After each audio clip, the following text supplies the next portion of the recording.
Hey everybody, what's up? I'm going to continue my Super Turbo series, now moving on to the $5 and $10 games. And I think one of the differences between the last video and this video is that I've had a chat to a very good player called H2Olga, and he's had a look at some of my games and improved my end game. So I'm going to be a lot more aggressive in my end game, getting down around 11 big blinds or so. Alright, let's get on with this match then. And he hasn't stabbed on the flop, so I'll have a crack on the turn. Pretty standard, and get cold.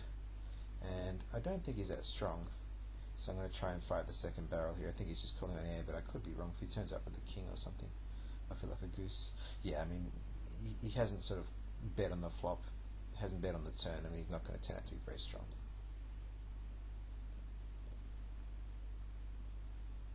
Right, here we've got a gut shot and 2 overs, so roughly 40%, assuming that he's got something like a 10, and he's playing very passively, and he's going to let us see a free river to see if we hit or don't, and that should be a nice card as long as he doesn't have a flush. Now, this is an interesting spot because he hasn't bet the river, which means seriously that he's got a jack or a flush, which means he hasn't bet the turn. I think he's got like a 10 or a 9 or something here. We are not getting much in this spot, and one of the biggest errors that I see players make is over betting the river when their opponent's not really going to call them. So I'm going to try about 50 here. I think that's about the most I could get out of a 9 or a 10.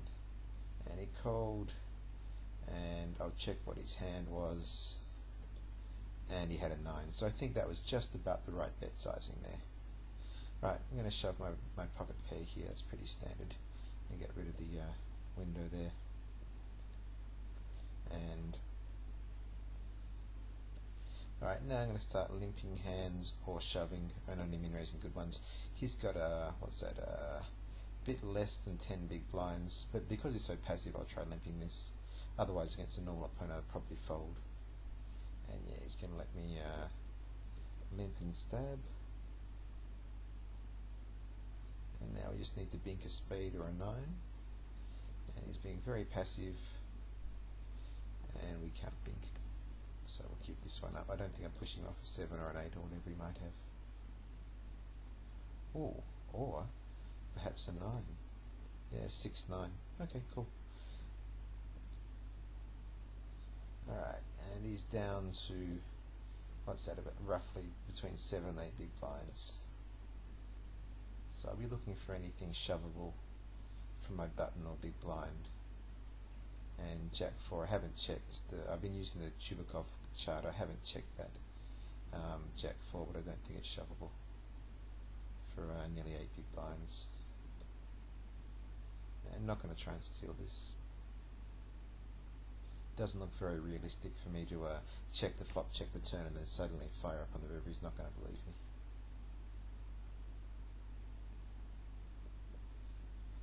Alright.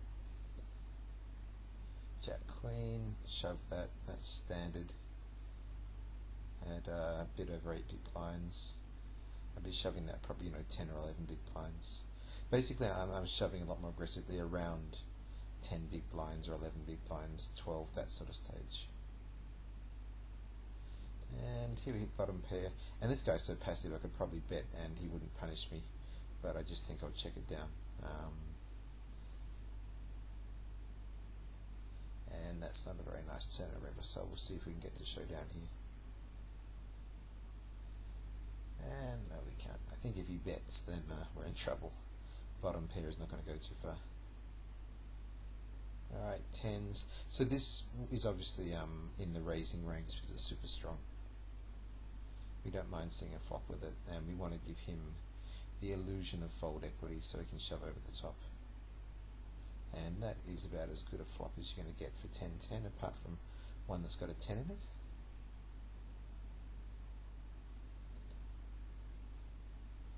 And things are looking good. He's only got 2 outs, and he misses them all.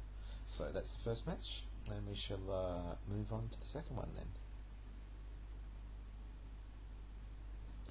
Alright, second match here, also at the $5 level. So let's continue, see what happens. Queen 6 and another limper. I've got to say, I've been playing the 100 and 200s, and you don't often get guys limping at that level. So a lot more aggression, I think, in the higher buy-ins, just in case you're interested in sort of what are the differences. And I'll raise this, see what he does. Easy to get away from if you 3-bets. And pretty standard flop for us to see bet. No indication that he's going to check raises, and he flat calls us. When he flat calls us here, I doubt he's got the queen. I think he's got the 8, and he might have the 8 with a draw or something, and I think a second barrel, sorry, the third barrel on the river might take this off him. Or even if I just shove here, I think he's got an 8, and I can get a fold here. Yeah. The idea, him donking the turn, I mean, it was a real display of weakness, and therefore I just shoved on the river. Alright, and min raise and fold. I think, you know, that's why I shove 5s. They're not going to play well post flop. And I might fold this. I've probably annoyed him quite a bit. So yeah, when he just bets 20 on the turn there, I think he's got some sort of draw. Now here is 3xing me, and that's traditionally a sign that he's very strong and wants to get it in, so I'll fold my queen 10. And see what he does when I'm in raise. Just calls, that's very nice. And quickly checks. And lets it go, that's good. So yeah, I mean, if you get the read that the guy is weak, like I did in that the hand where the board was queen 8 and then 10 on the turn, you need to be prepared to fire your stack. And sometimes you'll be wrong and sometimes you'll be right. It'll certainly make you difficult to play against. And I think shoving here is okay because I know he's going to be weak. But I do hope he doesn't make a sort of tilt call.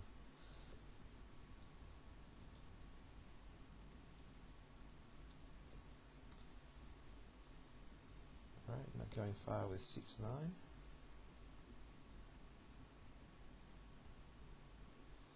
We'll try limping king 4, see what that does.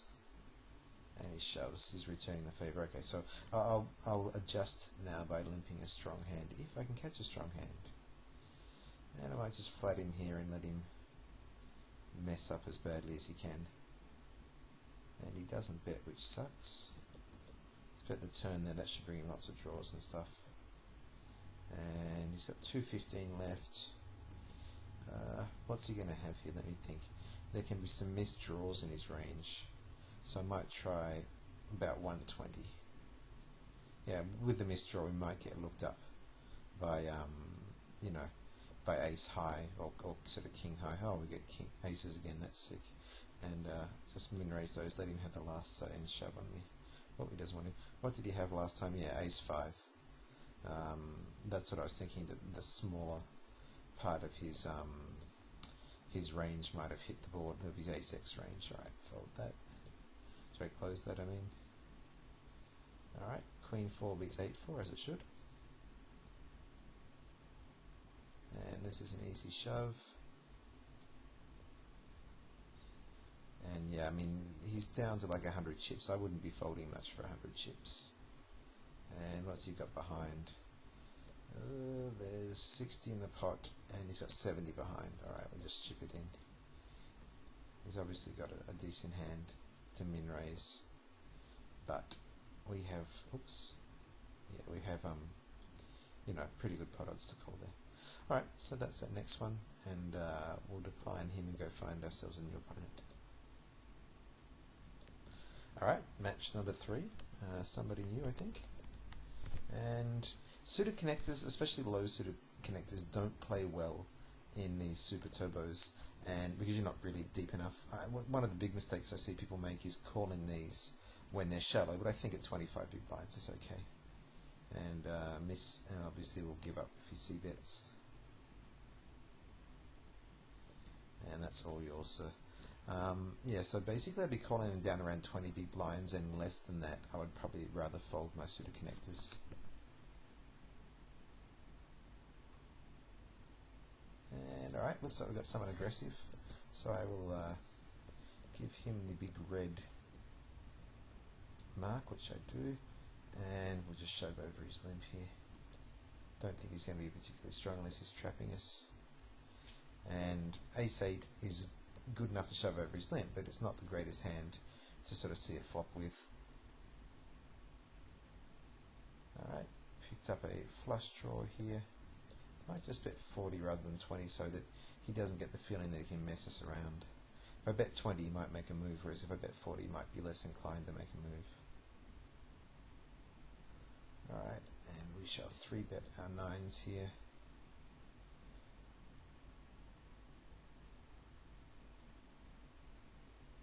And obviously get it in if he's got us beat. He's got us beat, but he doesn't at this stage.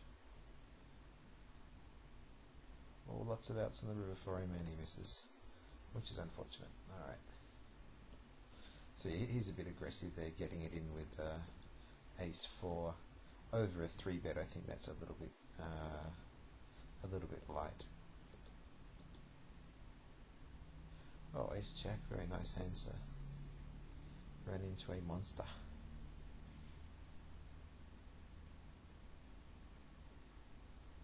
And obviously we get it in with pocket 4s and try and win a flip. Even better, only 1 over card.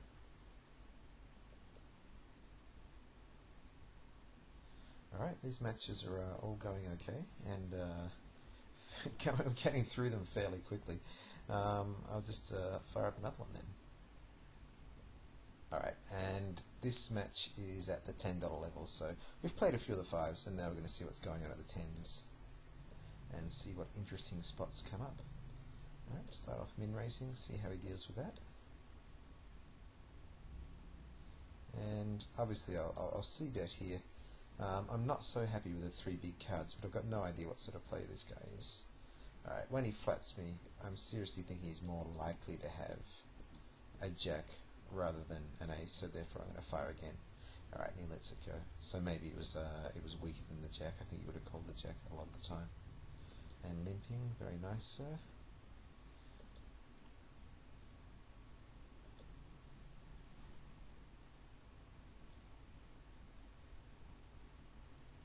Alright, keep on going. He didn't attack our min raise last time, and he does this time. So we'll, I don't know. I mean, I'll still try min raising some stuff and see how he deals with it. And he's he's limping quite quickly, almost sort of aggressively limping. Which is quite bizarre. Alright, let's try and catch ourselves a hand here. And 9-7, I'll try one more raise, and if he shoves then I'll stop the raises and start limping. Alright, so he looks controllable. Don't think he's going to have an ace to flat call me, and yeah, he gives it up.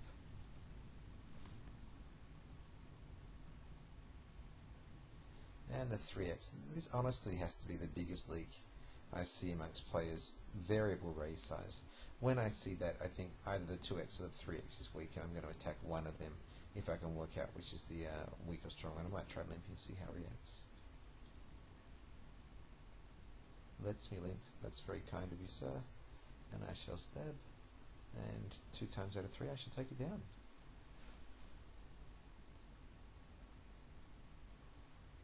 Alright, I think the min raise might be the weak one, so let's have a crack and find out.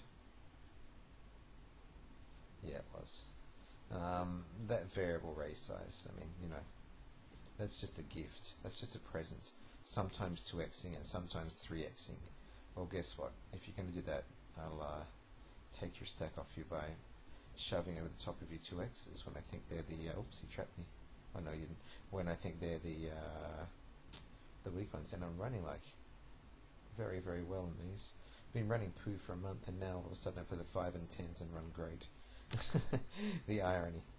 Alright, so out of that match at least you can take note about the variable raise size. If I haven't mentioned that before, it's just a terrible, terrible idea.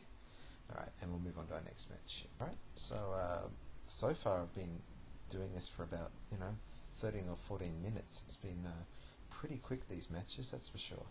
Alright, she's folded the first hand, and when I see that, I normally think the person's tight. Obviously I'm just going to start raising anything, see how they react. And didn't pick up much from that pause. And yeah, she was ready to fold. I do pay attention to the timing tells from people, but I couldn't pick anything up there. And King 4 I shall let go. You know, she folded the first hand, so I expect she's going to have something decent there. Queen Jack's good, and if she 3-bets, I'll let her go pretty quickly. And pretty horrible flop. And here I think she's going to have some sort of little draw. My hand is pretty horrible, but I'm getting incredibly good odds. I would fold to a 40, and now let it go. Severe lack of heart in that hand. At ace-8, and she folds. If she min-raised, that'd be ace-8 suited. I think I'd have to shove over her min-raise. Even though I know she's fairly tight, that would be right on the edge of the range there. And she's firing at it again. Once was funny. Let's see what happens when I raise. Alright, that must be the 8 or a draw. And no, we'll see if we can catch an ace or a heart in the river. Nope. Okay. So I suspect she must have had something like 6-8, who knows. Alright, this can go in. Should have a lot of fold equity, and not against ace-jack though. Oh, I can't believe how good I'm running. Sick. Oh, good, thank goodness. I was starting to worry there. Alright, let's rematch and get our $10 back. She ran away. Dope. Alright, so that's the next match. We've lost one. Alright, let's see how this one goes, and which hopefully interesting spots come up. Alright, 2-7 I might fold, being a little bit conservative in my old age here. Not raising the hammer. And looks like we're getting a bit of junk. And we have another limper, which I always appreciate. I think any time that someone lets you see a flop for free, it's a pretty good thing for you. And the overbet, very nice. Alright, so we've got something to look at here, is bet sizing. I suspect that was most likely overbetting for value, but we'll see.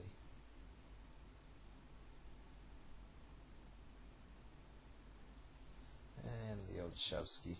Okay, in that case, patience. Simple as that. And I could shove King 10 here. In fact, I think I will. Oh no, hang on, he limped earlier. He could be limping strong, couldn't he? Alright, we'll see a flop then. And that's a pretty interesting flop. We've got an overcard and an open and a straight draw. And a little bit of fold equity. I think we'll just call one, see what happens on the turn, and that's not a bad turn. Might lead him to fire another barrel, please. Well, that's a very nice turn of events, and I think we need a little raise here, just for value. And he folds. Alright, so we know he's firing 2 barrels on rubbish there. That's something to note.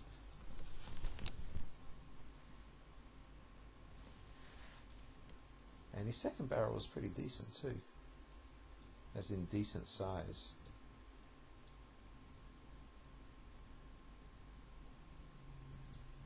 Yeah, this guy's a bit of a bluffer, I think. And we just can't seem to get anything, any 2 decent cards apart from King 10.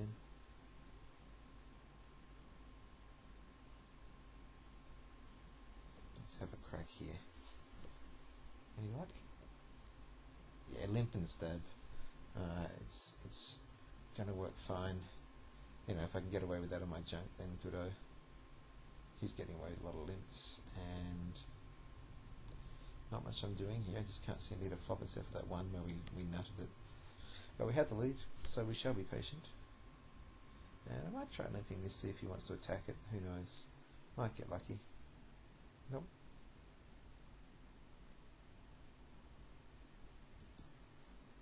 I guess that was really against the flow of the game, in that he hadn't been that aggressive, and I probably shouldn't have. He hadn't been that aggressive pre-flop. Probably should have just raised. And we miss everything, so we're going to give this up. Yeah. There you go. Raise your good hands. Apparently that works.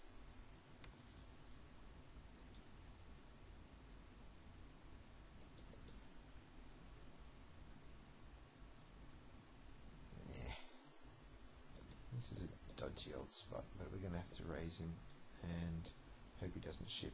Good man. So if you are going to limp and stab, you want to look for the smallest bet size that will get you a fold, and that's his error here, like betting 60. when he doesn't need to bet 60. I would have folded to 30 if I had missed that. So that's his error there. And here we've got a gutty and bottom pair, which I think I'll give up. I'm being a little bit chicken in my old age. But I do have a feeling too that this guy's going to dump chips at me as soon as I catch a hand.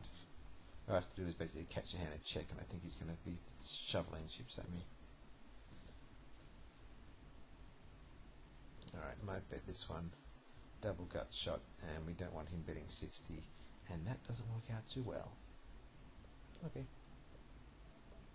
So there's another option. We can donk when we catch a strong hand. Alright, now we're down at 11 big blinds, so we'll look for anything remotely shovable. And 8-4 is not.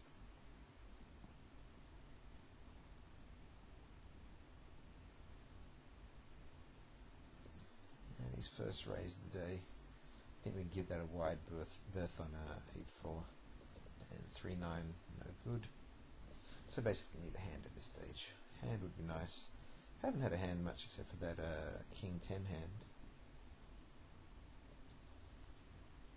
That's all going his way, really. Yeah, I think he's like making smaller bets when he's hit.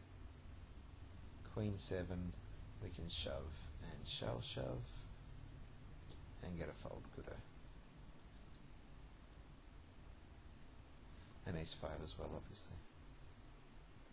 Yeah, I mean, I am worried that he might have a monster, but on the other hand, Ace 5, this many big blinds, it's going in, and yeah, he was raising on junk.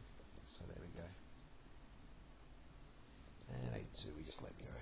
So getting more aggressive down around this sort of 10 or 11, 12 big blind level. That's why I shoved Queen 7, whereas in the past I wouldn't have. Mind you, Queen 7 and Ace 5, yeah, King 5 we can shove. And get a fold. Yeah, I mean, they're the only decent hands I've seen in a while. Oh, Ace 7, sweet. Well, this is going in regardless. And he makes his little min raise, which was weak last time, and is weak this time. Whoa, can't believe how well I'm running there. Ace 7 beats Jack 10. That's been getting me crushed at the higher limits, those hands. Due for my run good here at the 5s and 10s, sweet. King.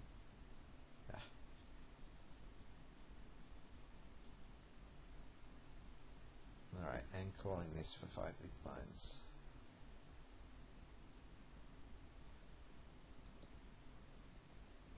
And we're actually ahead, which is pretty sick. But not for long. Oh, diamond? Nope. Alright, 5-2 crushes 5-7. And, alright, shipping this, that's a clear ship. So yeah, we've got a little bit more end game, a bit more into the end game, and if you're interested, the Chubukov chart is what I've been using, and I will ship you a link underneath the video, or I'll get Ryan to put up a link under the video so you can see. The chart works by showing you the number of small blinds that you can shove at. Alright, 6-2 is not going to work. Even though I suspect this week he's probably a lot stronger than my 6-2. And 10 Jack is shovable. Insta-call, he's got King 4. Can we run good? I'm afraid we can. Yeah, it's game over. And fair enough too. Alright, I should go and play another couple of 10s, I guess. Alright, and I've got Ran 1976, and I'm sure that I played this guy at the 100 or 200 level. So I don't know if he's busted his roll or whatever. Can't remember how he played at that level, so we'll just start off by min-raising and see how he reacts. Yeah, I've definitely played this guy, I think even today. So this is weird, playing at the hundreds and now at the $10 level. How bizarre. Alright, 7-8. Non-suited connectors, and he's looking pretty tight at this stage, so I'll continue to raise until that trick no longer works. And it's working quite nicely so far. And when someone's super tight like this, I would be careful. An example of that would be if they min raised, I wouldn't go shoving a6 over their min raise. I just let that go and maybe call and then give up. And I think I'm ahead here because he checked very, very quickly. And I probably should bet the turn, but I'm worried that I'm not getting many folds. And then if I bet the turn and it's a heart, and the river's a heart, then I'm cooked, of course. If it's a non-heart, then I have to bet the river as well, which is kind of sucky. An ace jack I'll get in if he wants to shove, or I shall simply c-bet. If in doubt, c-bet, and this is not the worst flop in the world, even though it's missed my hand. You know, you can't go being afraid to bet flops when you miss them. You simply need to c-bet and put the pressure on him. Alright, and he limps another one. And it's almost not fair. I mean, he folds a lot to my bets and so on, and yet I see every flop when he's got a hand he limps. But what I mean is, like, basically he folds my min raise, so he doesn't see a flop, and yet I get the chance to hit something when he limps. So I mean, that limping, I think, in super turbos is quite a big disadvantage. You don't have the time to work up any metagame and take advantage of your limping in super turbos. So I'd much rather simply raise, unless there were reasons not to raise, namely the person was super aggressive. A6. Alright, he's limped it. I think I'll just shove and close my eyes and hope he hasn't trapped me. Oops, he's trapped me. Oh no, ace 6 against king, queen. Nice flop. And alright, fair enough. So he did think he was trapping, but actually got my money in the head, so I'm not unhappy about that. So we know he limps strong hands. Oh, this is an error on my behalf. Raising so much of my stack, I should have either folded or shoved. No, I'm committed to calling. And a 4, or a 5, or a 7? Nope. Alright, so that was an error. I should have just shoved or folded, and probably I should have simply folded that one. Alright, let's go find a new opponent. Next match, and let's see how we go against Texas boys. Ace Queen, obviously raise, and be happy to get that in all day in a super turbo. And interesting enough flop. I mean, I do have a theory that when people call me, they often turn up to have kings because they'd shove an ace, and that's got to be a pretty good turn. He's going to try and block me on the turn here. No, he's not. Alright, so here, he's flat called me. I think he's going to have a 10 or a jack, and I want to keep him in. He hasn't got many outs. Alright, couldn't do that. Why do I think he's got a 10 or a jack? Well, he would have shoved a king and possibly a queen in that spot. So he's either got the 9 or the 10 or the jack when he flat calls my re-raise, I think. Oh, my raise, not re-raise. And interesting flop. And I'll just c-bet, not expecting to get many folds here. Interesting flop because of the 3 diamonds, which means I think he's calling on almost any diamond. I got a bit lucky to take that one down there, I think. And let 3-4 go. This guy's not too aggressive, just calling my min raises and not re-raising me, 3-betting me or anything, so that makes him reasonably easy to deal with. Which doesn't mean I'll win, it just means that he's not particularly difficult to deal with. It's the guys who are constantly sort of 3-betting and shoving over your min raises that make life a bit tricky. And a whole bunch of unplayable junk. And now some more. And luckily he folds to me. Alright, let's see. We've folded the last few. They're going to raise almost anything, especially seeing it's pocket 5s. And pretty good flop. And once again, think he's not too strong. But he called my raise last time. And how much are we going to get here? I think maybe 60. Last time I went for 80. Didn't work. I'll try 60 this time. Thank you. And I can't imagine him having 7, 8 or anything bizarre like that. The flush is missed. I think I'm just getting value from a 4 here, so I'll try 60 again. The advantage of 60 is it does let him ship over the top just in case he wants to bluff me. So that small bet size, and yeah, I knew he was pretty weak there.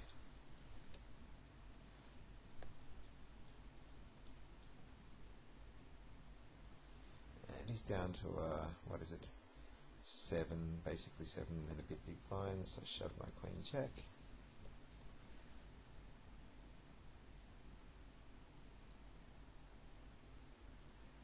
And very nice of him. I mean, when he gets down this low, he should be more aggressive and start shoving a lot more. There's no way he should be limping at this stage unless he knows that I'm aggressively attacking his limps and he's limping a monster. Him sort of basically, yeah, alright, him basically being passive is not a great idea. And that's the end of that match. I think we'll try one more before we call it a day. Unless this is very, very quick, I think this will be the last match. So let's see what what has to say to us.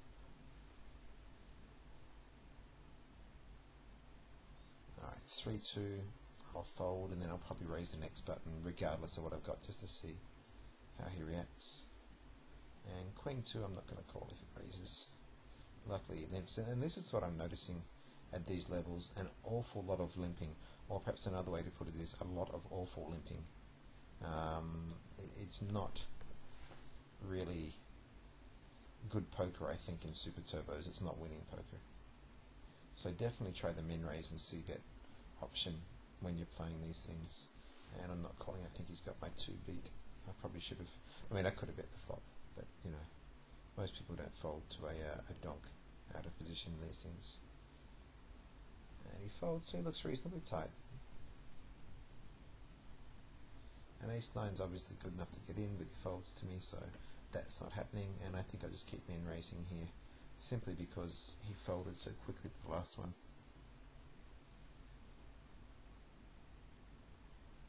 And kapow, that's that. And 10-8's interesting. Probably at 20, sort of 2 big blinds, I'd call 10-8. Alright, here we've got the Krabla. And he folds, yeah. Just because he shoved over my min raise doesn't mean that I'm going to stop min raising. You know, keep that up. And ace-4 would be interesting if he min raised. I don't think it's good enough to shove, seeing he's folding quite a few hands. And the Krabla twice in a row, that means we are surely destined to win the match, though not on that particular hand. And 3x, which, as I've said before, I think is the strong hand. So now I know he does the 3x, I'll be looking for his 2x as well. I might try a limp, see how he deals with that. He's been a little bit spewy, or a little bit aggressive over my min raises, hasn't he? And, oh, we get called. And we've got some extra out. So he hasn't raised this, which means I don't think he's at the queen. I think he's either got the jack or the 8 or a 9 or 10, sort of gut shot sort of thing. And they've all missed. I wonder if I could bluff him here. I'm going to have to try. Can I push him off a jack? It's a very big question. Yes, I can. Don't know if he had the jack. I think he might have called that. He must have had the 8. And time for a little 3-bet, especially seeing we've just annoyed him by bluffing the river on him. And he folds. So yeah, the river shove. I mean, basically, if you sense weakness and you think there's a very good chance they're going to fold and there's enough chips in the pot, stick it in. And you're not going to get it right all the time, but as you get better at judging it, you sort of get right more and more often. And that sort of Queen Jack 8 board, I think I might have pushed him off an 8. Oh, this is really horrible. He's actually 3xing, which I think is his strong hand here. Which means I probably should be folding here. It's not. If it was a min raise, I'd just clearly ship over it. This is a really horrible spot. I think fold is right against this particular opponent. I'm going to ship it and just cry. Yeah, that was just bad poker by me.